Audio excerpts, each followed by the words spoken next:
Welcome to the Commercial Real Estate Report. Today we're talking about some of the pushback on industrial in the Inland Empire. Also, the Taxpayer Protection Act, what you must know about it and will it be on the ballot in 2024, and what's known as the mansion tax, passed in LA, now being proposed in San Diego. I'm your host, Chris Berg, head of business development for Abernathy Holdings. We build Class A self-storage sites in California and Arizona. Excited for our guest today. He's the president and CEO of the California Business Property Association. They've been protecting commercial real estate for over 50 years. Matthew Hargrove. Matthew, it's great to have you on the show, and thanks for joining us. Well, Chris, thanks for having me. It's exciting times right now, especially with commercial real estate and what's going on in Sacramento and that building behind me, the state capitol, as well as the regulatory agencies, which is, I'd say, impacts a lot of your listeners just as much as anything going on in the Capitol. And that's something else we try to make sure we cover is the regulatory agencies, as well as getting very much involved with the initiatives, as you mentioned, and some of the local tax measures and other measures that are out there. So thanks for having me. I look forward to this conversation and giving some information about what's coming our way in 2024. Yeah, thank you for that. Let's dive in here. I know it was yesterday Governor Newsom gave his budget address. What stood out to you there as far as commercial real estate? What should people be focused on? Well, we're still parsing through it. The California state budget is a very large document with hundreds of billions of dollars at stake, but we've been able to pull through it. And, you know, there's a lot of things going on with the budget. Everything from, we do think that the governor is taking the deficit that's in front of us seriously. He's making some decisions on some programs that are out there, such as some recent bills that passed last year that would have had a huge impact on commercial real estate in terms of greenhouse gas reporting. And he's put those on hold. So we're very very positive about that and thank the governor for doing that. But we are generally very concerned about the direction that the state is going, and that we have gone from an extremely large surplus in the last few years to, depending on who you talk to, a very large deficit that we're going to have to deal with this year. And we can get into the numbers a little bit. But some of the things we're particularly concerned about is that our income tax this year is going to be reaching at the state level 14.4%. That's the new top tax rate for California. And that's something that we think that the legislature and the governor should be looking at, because that's a piece of why we think some companies are choosing to relocate out of California. And that's a huge concern for us. Well said. We'll talk more about the Taxpayer Protection Act in a moment. I want to jump into the piece about, I know you've been on this for a while, but the pushback that's happening in the Inland Empire in regards to industrial. Tell us what's going on there and what's next in this conversation. Sure. That's a very interesting one, especially legislatively, because we've seen a series of legislative bills in the Capitol over the last 5 years that target warehouse and logistics centers specifically. This year, in fact, yesterday, and we can get into a little bit of this, there was supposed to be a hearing yesterday on AB 1000, which is this year's, or it actually was last year's version of the bill that is trying to regulate where warehouses can be built in a manner that we don't think is reasonable, because it's not based on science. And it also would have a huge impact on the state supply chain. And the joke I use with legislators is we really don't want to run out of toilet paper when it's not a pandemic, and passing a bill like AB 1000 would really do that. Go ahead, Chris. Just so for people that aren't familiar with AB 1000, what does that state exactly? Sure. So AB 1000 is a bill that says any warehouses or logistics centers that are 100,000 square feet or more, so basically every single logistics center and warehouse, cannot be built within 1,000 feet of a sensitive receptor. And a sensitive receptor for these purposes are basically other non-industrial uses, so home, school, daycare, things like that. And that 1,000 feet is measured from the property line. which is an extremely large amount of area for you to have to find areas where you can build logistics centers and warehouses now, if that bill passed. And like I said yesterday, we were able to stop that bill in the local government committee, though it will be a continuing conversation. And I'd love to get into the details of this, because I think in the logistics center and the industrial sector as a whole, there's really no more important issue for us all to be talking about and conversing on and communicating with policymakers about, but supply chain issues, goods movement issues, and the role of industrial real estate within the state supply chain and goods movement. So was there an outcry from the people in Inland Empire saying, hey, we don't want any more industrial, or what was the premise of this bill being put forth?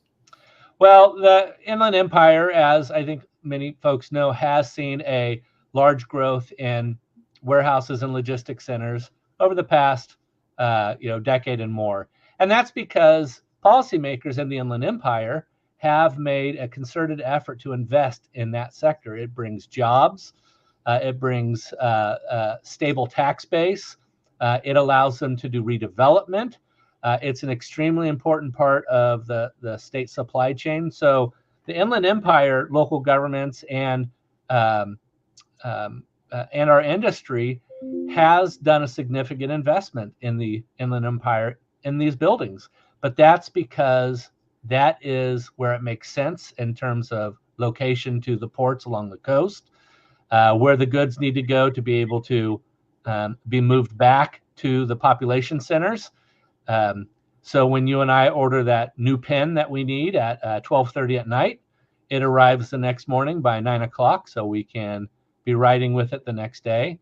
But all joking aside, those buildings, those industrial buildings, everything's going through them, from things that you do order online to garage doors for new homes to medical supplies for hospitals.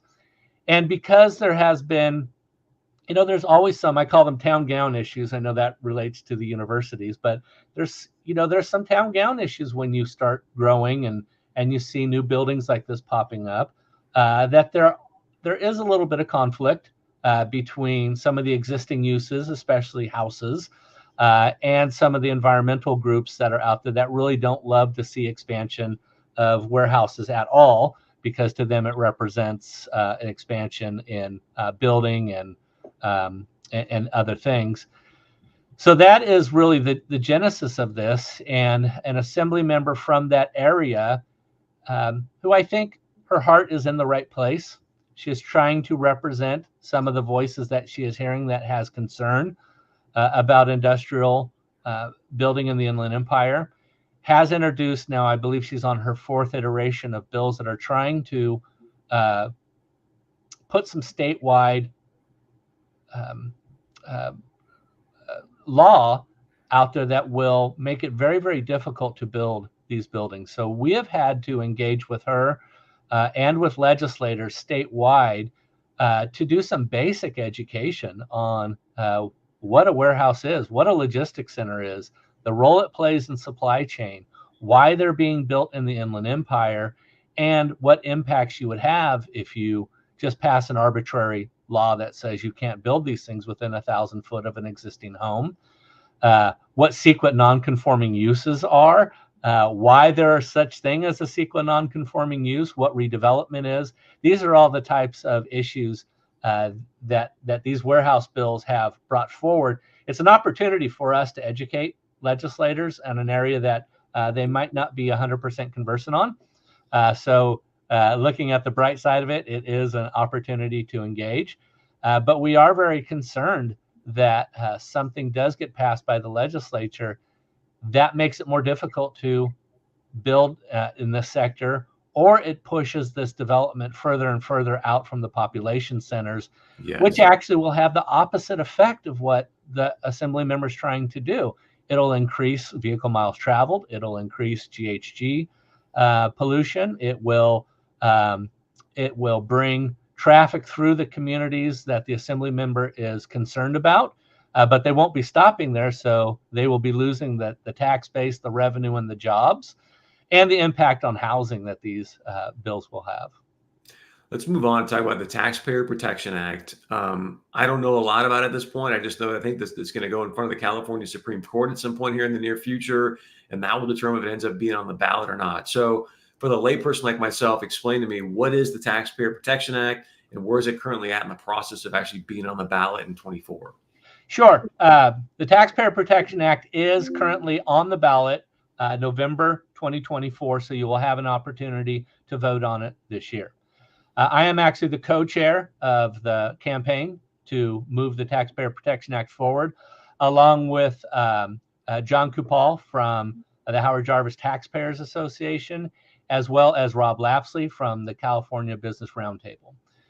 Those are the three groups, as well as the California Taxpayers Association, that stepped forward and helped defeat the last split roll property tax that was on the ballot in 2020. That was Proposition 15.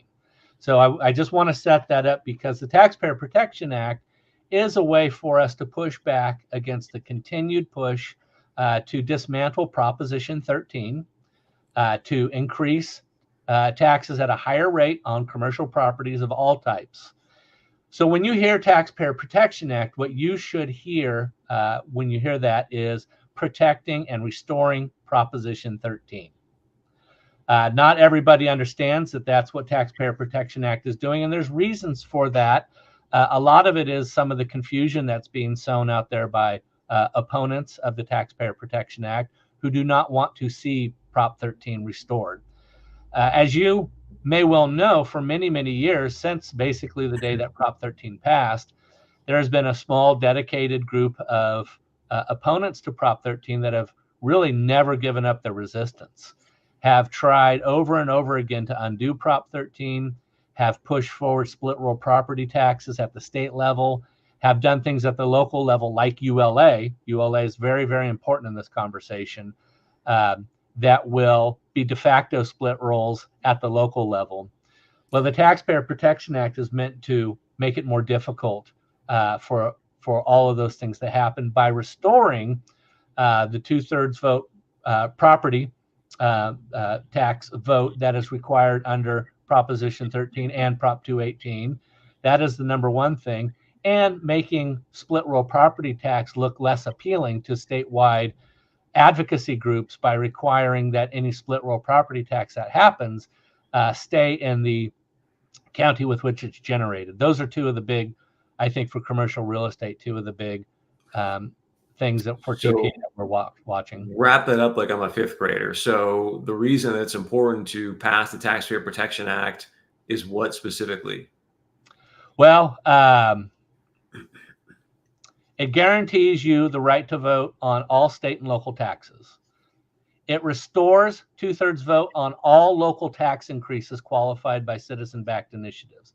Again, we're going to talk about ULA, but that 5.5% tax in Los Angeles that passed used what's called the Upland loophole to pass at a 50% vote threshold instead of the 2/3 vote that you and I have been accustomed to our whole voting life. So it will restore that 2/3 vote on all local tax increases.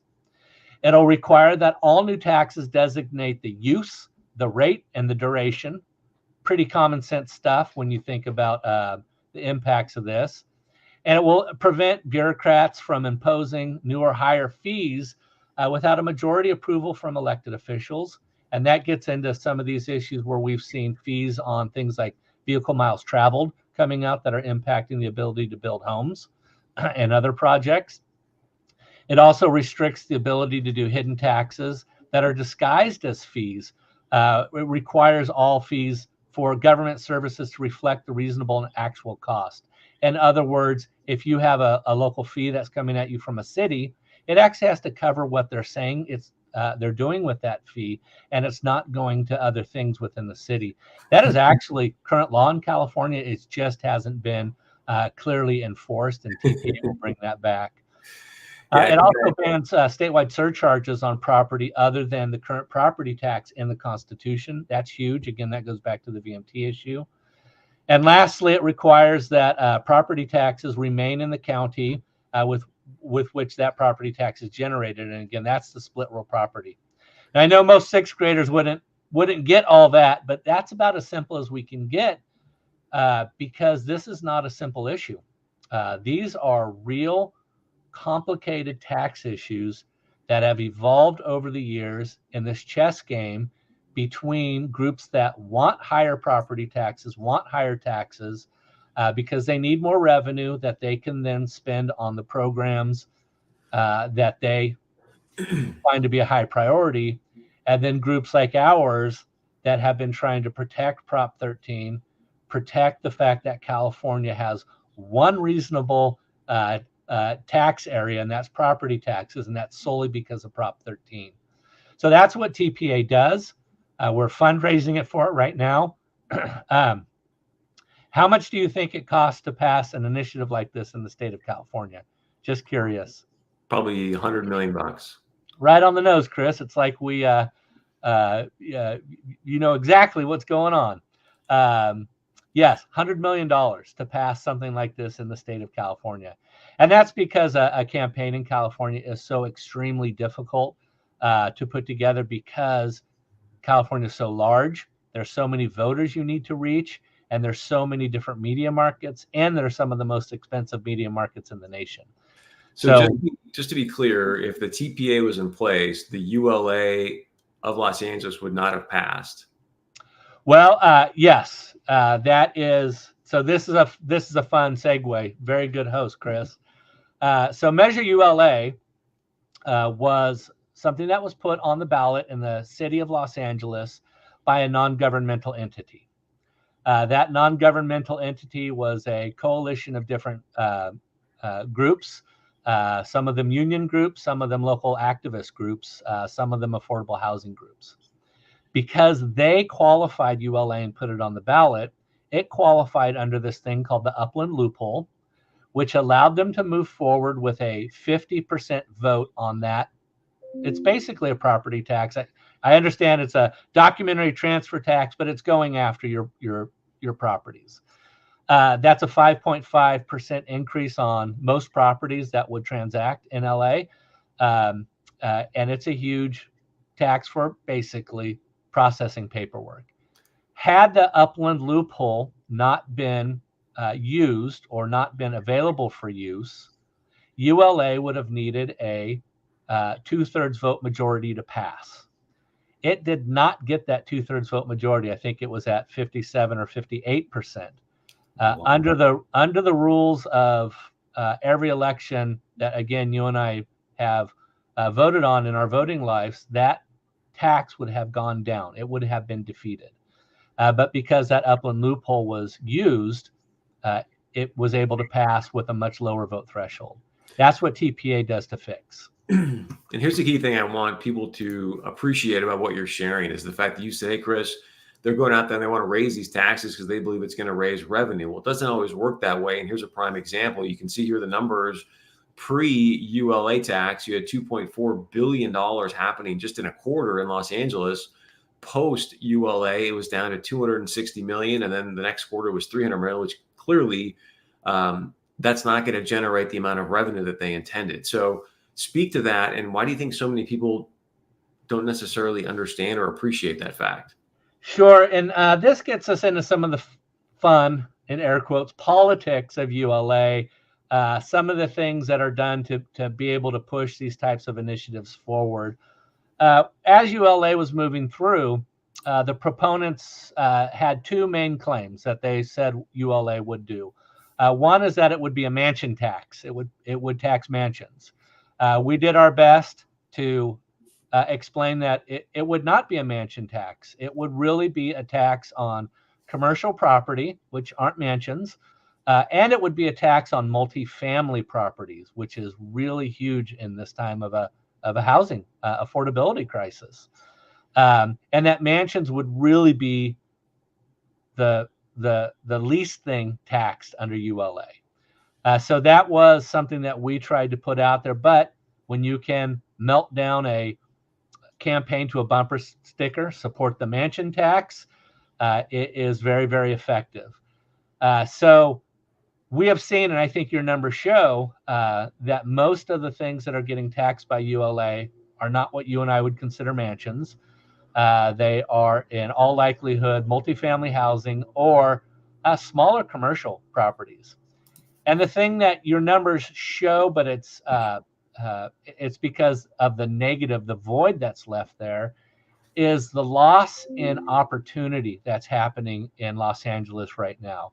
Projects that would have otherwise been moving forward for housing, for commercial, for TIs, for everything else are not moving forward because that 5.5% tax is making some of these projects, when you combine them with all of the other California expenses when you're doing a new build or a TI, everything from new energy code to earthquake safety, is making these projects not pencil out. So you get a lot of companies who otherwise might have been investing in the city of Los Angeles and in those properties saying, well, maybe we'll invest in this other area that doesn't have this extra 5.5% tax on it that is adjacent to the city of Los Angeles. Now, the problem with that is we know that now in the county of Los Angeles as a whole, there's another group out there pushing to do another documentary transfer tax that will be similar to ULA. So it'll cover everything in the county of Los Angeles, as well as you mentioned earlier in San Diego. There's a group out there pushing to do the exact same thing, and that is a transfer tax on commercial properties. So we're very, very concerned. Actually, in the Taxpayer Protection Act, there is a provision in it that says anything like ULA that passed after January 1st of 2023 is invalidated. Wow. So it has to go back for another vote. So right now there's a couple lawsuits against ULA that are winding its way through the process. One of them is by the aforementioned Howard Jarvis Taxpayers Association. They're going through the process, but the courts in California are usually not extremely sympathetic to commercial property and businesses in general. So we need to make sure that there's another way to fix ULA, and that is through the Taxpayer Protection Act and that provision that will say that anything that passed, it's called the look back period, anything that passed after you were given fair warning that TPA was coming along, that anything that didn't meet that 2/3 vote threshold that would have prior to the Upland loophole being created by the appellate courts, those will have to go to a vote again in order to be out there. ULA would be one of those. So real quick, because I wasn't here when ULA passed. So is ULA just for the city of LA, but now they're going to try to pass it throughout the entire county? Correct. Wow. And then what's the likelihood of it passing in San Diego? And would that be San Diego or San Diego County? So the one in San Diego, I believe, is for the city of San Diego, but we also know that these things grow and blossom very, very quickly. In terms of passing, look, we talked about it earlier. A lot of times these campaigns and that we have to push back on have a lot of marketing going for them. When you can call it a mansion tax, when you can say that billionaires are going to pay their fair share, when you can say that affordable housing is going to be built because of these taxes, and when you can say things like it's not going to impact the middle class and others, those are all things that were said about ULA. Those are all things we knew at the time of the campaign were untrue. Those were all things that we raised about $8 million to run a campaign to push back on that and meet those claims. But the electorate is a fickle body in California, and sometimes these issues, especially when they come to taxes, are very, very complicated. And it's very tough to sift through some of this for your average voter, myself included. You see many times so many different things on the ballot. You hear different claims. A lot of times the claims that are supporting these types of taxes come to you from some group called Let's Improve Our Neighborhoods, and that's part of the marketing campaign for this.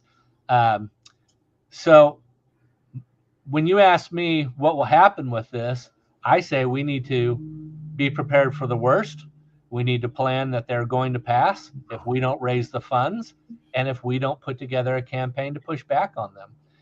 And Well, well, I was just going to say that is part of the issue with our industry. And it's a little bit worse in businesses in general, but our industry is a real, we like to fight, bite, and scratch. We like to compete against other folks within our industry. When these political issues come forward, we don't love to spend a lot of money to push back on them and fight them.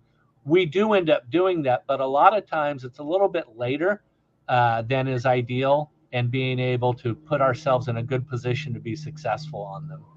Well, I got to believe I had a conversation earlier this week with somebody saying, hey, we didn't think the ELA was going to pass. And now that it has, I think it's woken a lot of people up, and it should be hopefully maneuver the soil a little bit, if you will, to get people to say, hey, wait a second, we got to push back against what's going on in San Diego and ensure we pass the Taxpayer Protection Act. So, Matthew, thanks for the time. I want to give you the last word, and how can people get a hold of you if they want to reach out?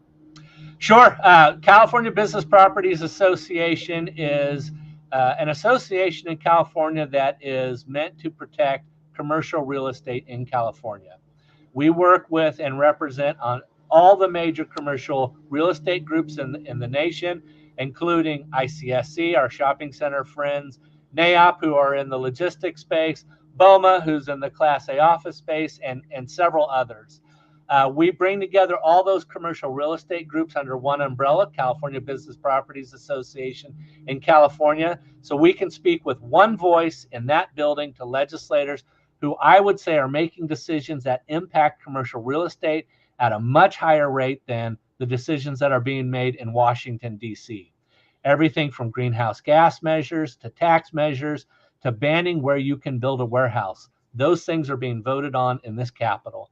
So we hope folks will reach out to me. I'm easy to find. Just Google California Business Properties Association, or I know you'll have my information on this podcast. I hope to come back on this podcast and talk, get more into the weeds on some of the fun bills that are being introduced.